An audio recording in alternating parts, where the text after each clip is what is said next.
Please subscribe and share for more story.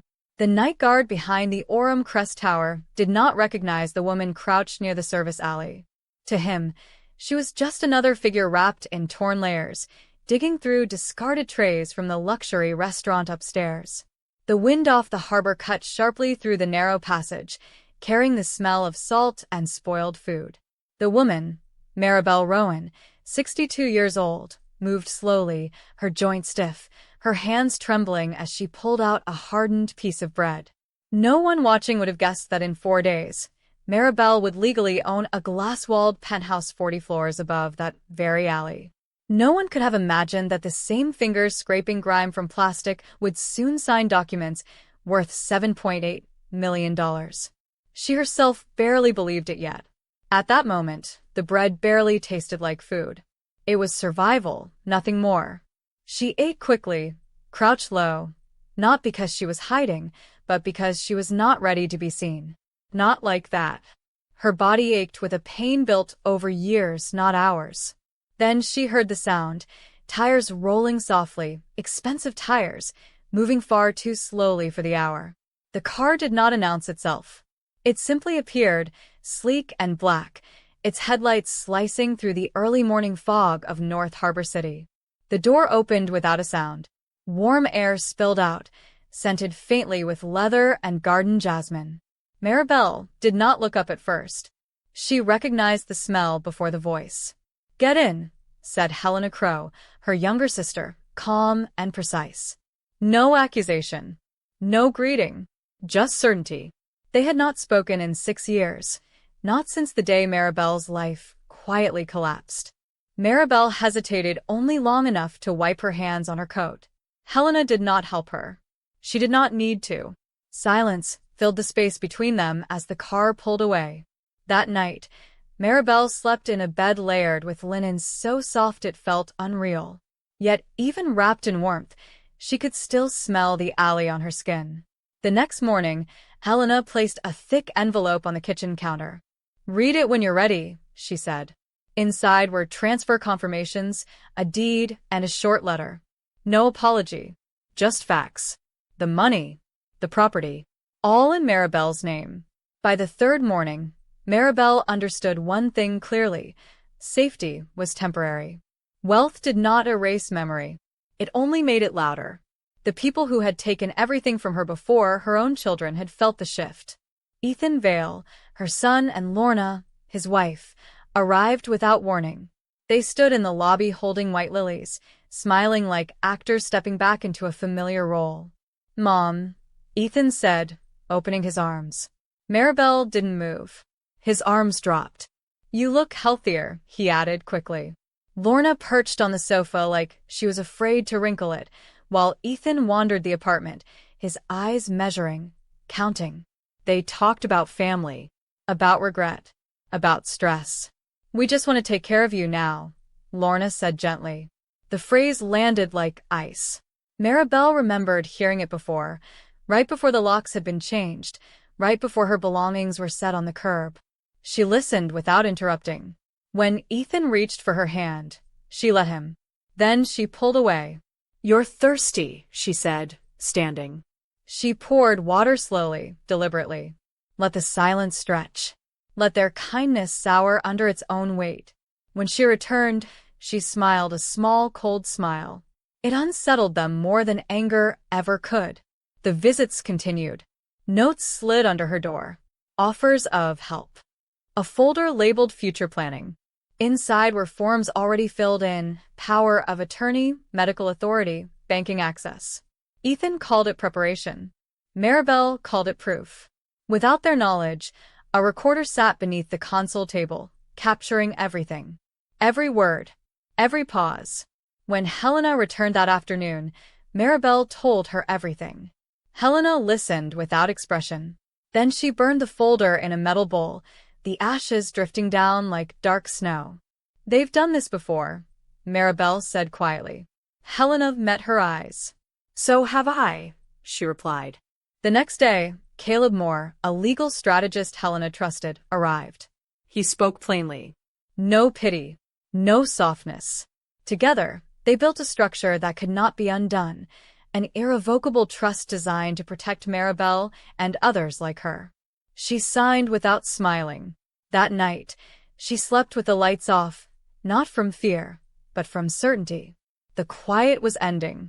When Ethan returned alone 2 days later, he brought yellow roses, flowers Maribel hated. He didn't know that. He never had. He spoke of markets, stress, regret.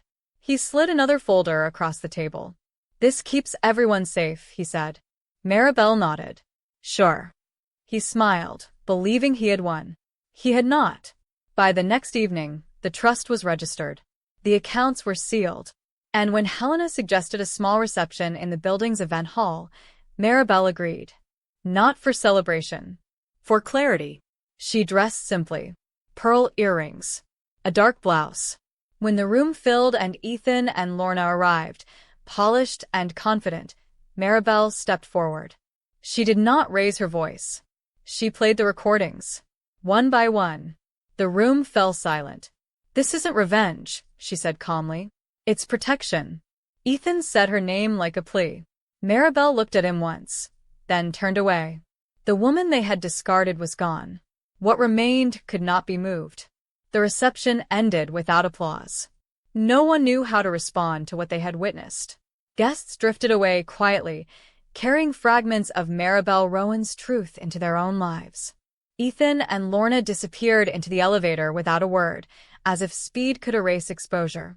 Maribel stayed until the room emptied, until the lights dimmed and the soft hum of the building returned. Later that night, she sat alone in the penthouse living room, city lights blinking far below like distant signals. She did not feel victorious. She felt awake. For decades, silence had been her language, endurance her identity. Now, she was learning a different discipline, presence. The next morning, a message arrived from the building manager confirming increased security around her floor. Another from Caleb, noting that inquiries had already begun. "People talk fast when money and shame meet," he wrote. Maribel read it twice, then closed her phone. She made tea. She stood by the window. For the first time since losing her home, she felt anchored. Not to a place, but to herself. 2 days later, the first call came from someone she didn't know. A woman in her 70s, voice trembling but determined. "They said you might understand," the woman said. Her son had been managing her finances. Suddenly, she had no access. Maribel listened. She asked questions. She did not interrupt.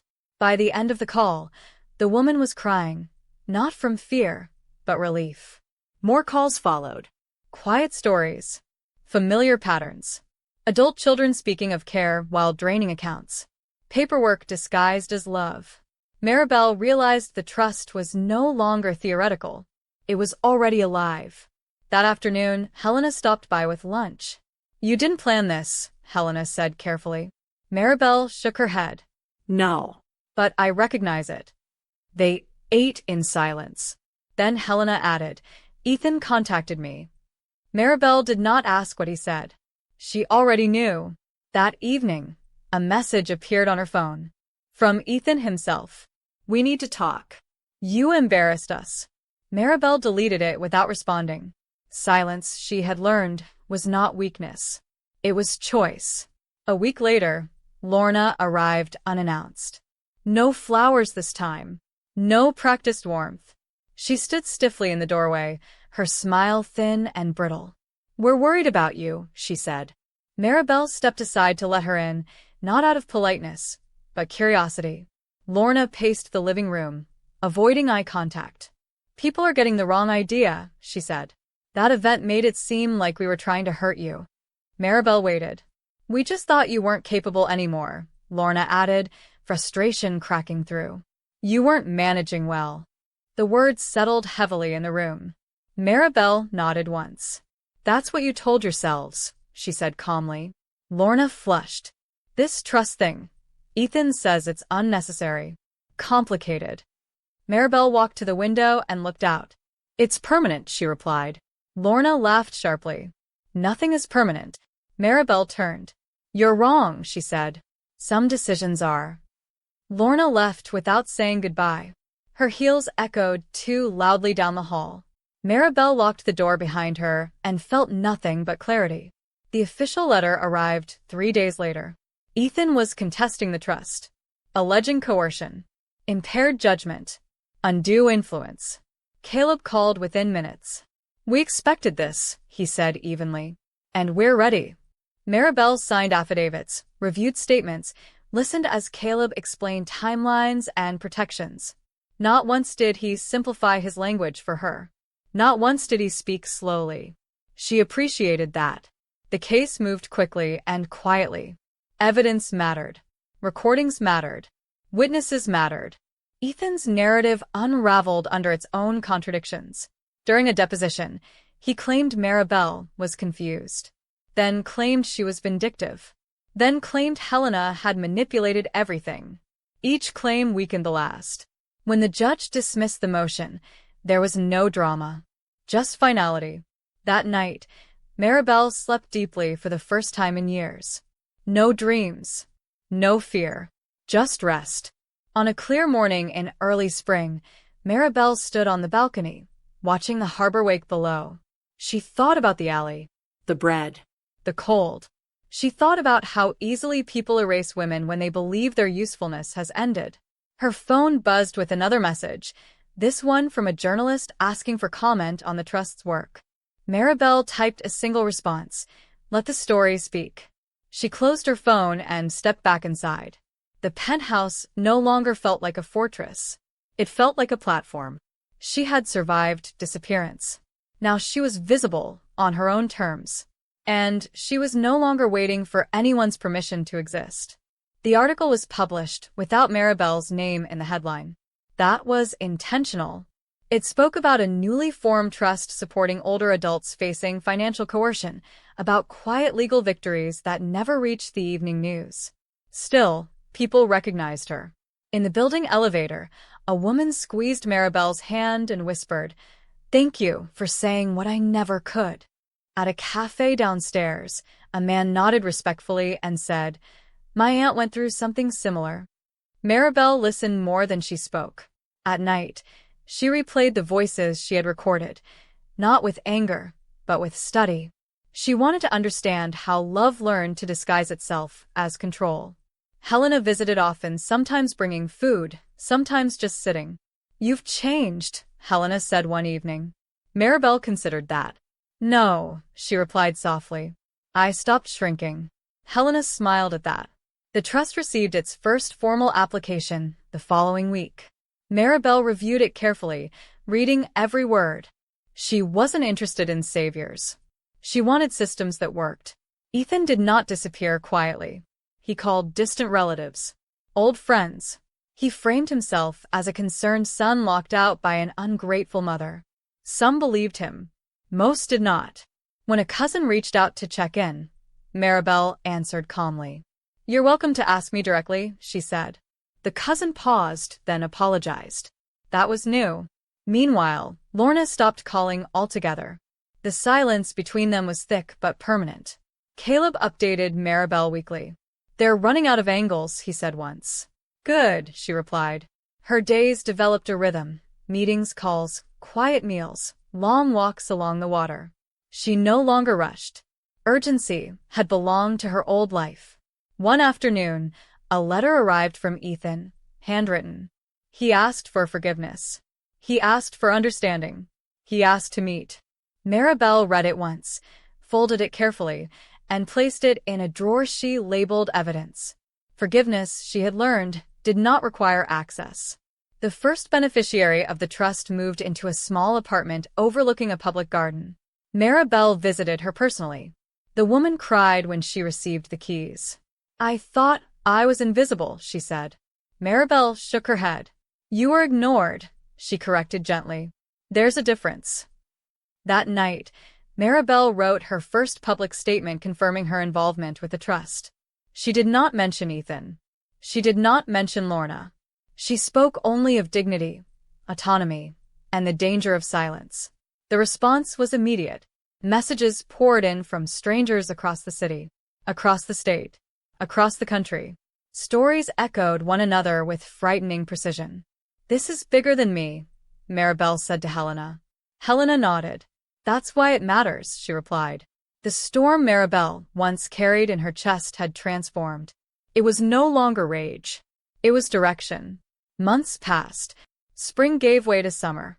The penthouse filled with light and purpose. Maribel replaced the heavy curtains with sheer linen. She framed nothing from her old house. Instead, she hung photographs of the harbor, the alleyway, and the balcony view, reminders of distance traveled.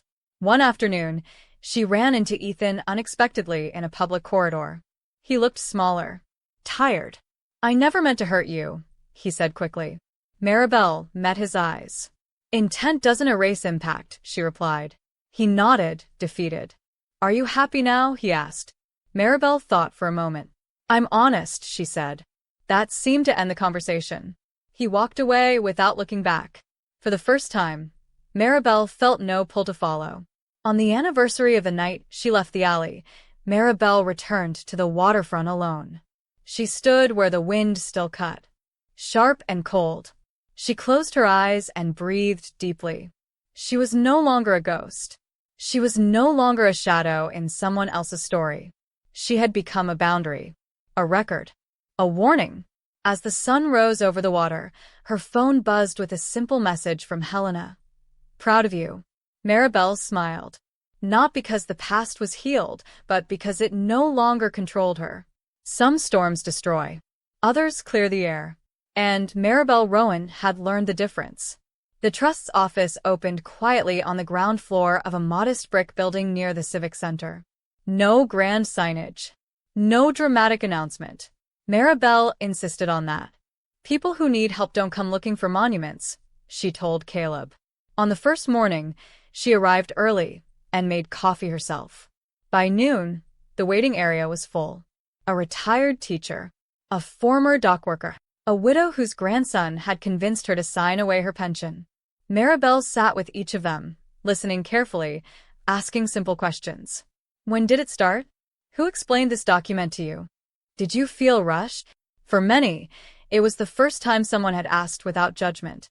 When one man apologized for crying, Maribel shook her head. You're allowed to grieve what was taken, she said gently.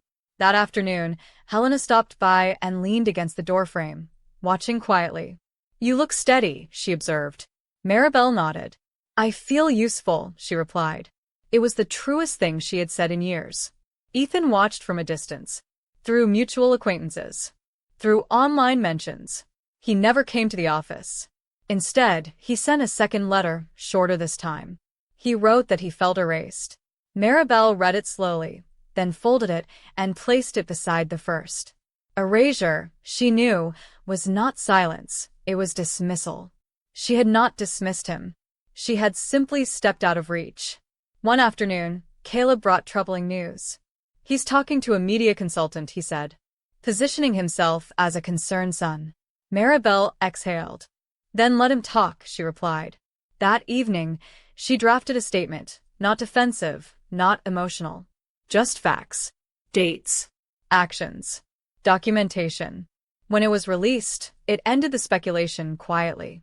People didn't argue with clarity. They moved on. That night, Helena poured them both a glass of wine. You're not reacting anymore, Helena said. Maribel smiled faintly. I don't have to, she answered. The truth is doing the work. Summer deepened, and with it came invitations Maribel once would have declined. Panels. Small conferences. Private roundtables. She chose carefully. She spoke plainly. Financial abuse thrives on politeness, she told one audience. It survives because we're taught not to make others uncomfortable. The room had gone very quiet. Afterward, a woman approached her, eyes bright with resolve. I thought I was cruel for saying no, she said. Maribel squeezed her hand.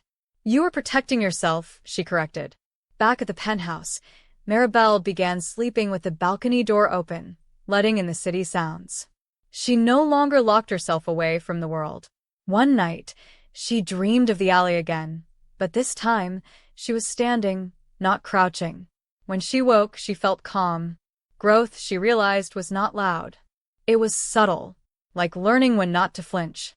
Lorna resurfaced unexpectedly through a mutual contact, requesting a mediated conversation. Caleb advised against it. Helena raised an eyebrow. Maribel considered carefully, then declined. Some doors don't lead anywhere new, she said. Instead, she focused on the trust's expansion. 2 new caseworkers were hired. Emergency housing partnerships were formed. Each success was quiet, practical, and deeply human. One afternoon, a former beneficiary stopped by with homemade soup. "You gave me my life back," the woman said simply. Maribel corrected her. "You reclaimed it," she replied. That evening, she cleaned out a final drawer from her past, old photographs, expired documents, keys to doors that no longer existed. She kept only one item, a faded receipt from a grocery store dated years earlier, proof of a day she had survived on almost nothing. She tucked it into a journal, not as a wound, but as a marker. As autumn approached, Maribel hosted a small dinner in the penthouse. No speeches. No donors. Just people who had stood beside her when it mattered. Helena. Caleb. 2 caseworkers. A quiet toast was made. "To boundaries," someone said. Maribel smiled. Later, as the city lights flickered on below, Helena joined her by the window. "Do you ever miss who you were?" Helena asked. Maribel thought for a long moment. "I miss who I thought I had to be," she said finally. "Not who I actually was." The wind pressed softly against the glass. Somewhere below, traffic hummed. Life continued. Maribel stood steady within it, not hardened, not bitter, but awake. And that was enough. The first anniversary of the trust passed without ceremony. No press. No announcements. Maribel preferred it that way. She spent the morning reviewing case notes and the afternoon walking along the harbor, hands tucked into her coat as gulls cried overhead. At dusk, she received a message from Caleb confirming that the trust had crossed a milestone. Over 100 individuals assisted, dozens of assets recovered or protected. Maribel read the numbers carefully, then closed the file. Numbers mattered, but they were not the point. The point was the quiet relief she saw in people's shoulders when they realized someone believed them. That night, she cooked for herself something simple. As she ate, she realized she no longer rushed meals. Hunger no longer frightened her. Scarcity no longer dictated her movements. That shift, she understood, was real freedom. Ethan faded gradually from her life, not with apology or reconciliation, but with distance. The calls stopped. The letters ended. Maribel heard through others that he had moved to another city. She felt no triumph in that knowledge, just neutrality. One afternoon, while sorting mail, she found a small envelope addressed in an unfamiliar hand. Inside was a brief note from a woman thanking the trust for saving her home.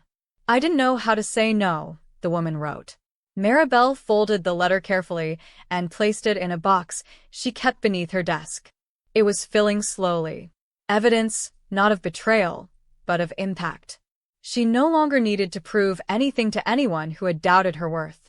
Helena began spending less time hovering and more time living her own life again. One evening over dinner, she said, "You don't need me guarding the door anymore." Maribel smiled. "I know," she replied, "but I'm glad you did." They clinked glasses softly. The bond between them had shifted, not built on rescue, but respect.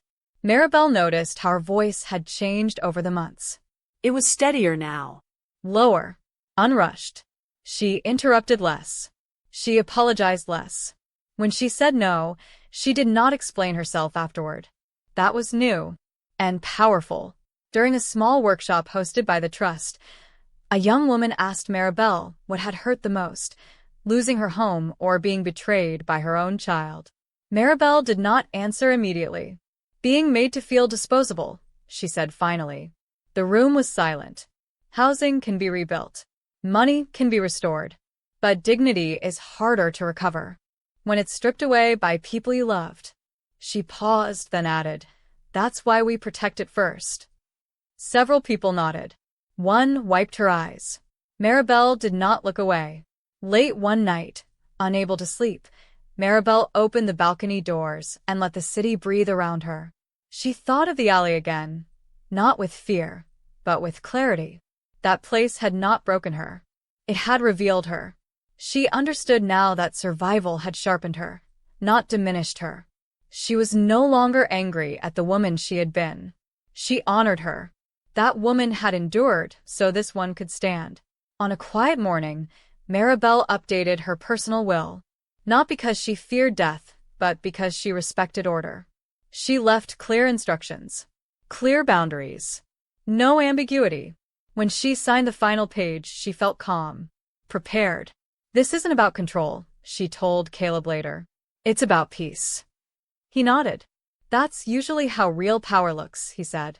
Maribel Rowan did not rebuild her life loudly. She rebuilt it correctly, with witnesses, with records, with truth. She learned that silence could be a weapon or a refuge, depending on who wielded it. And she chose wisely. As the city moved endlessly below her balcony, Maribel stood grounded in her own presence. She was no longer waiting to be chosen, forgiven, or restored. She had already claimed what was hers. And that, finally, was enough.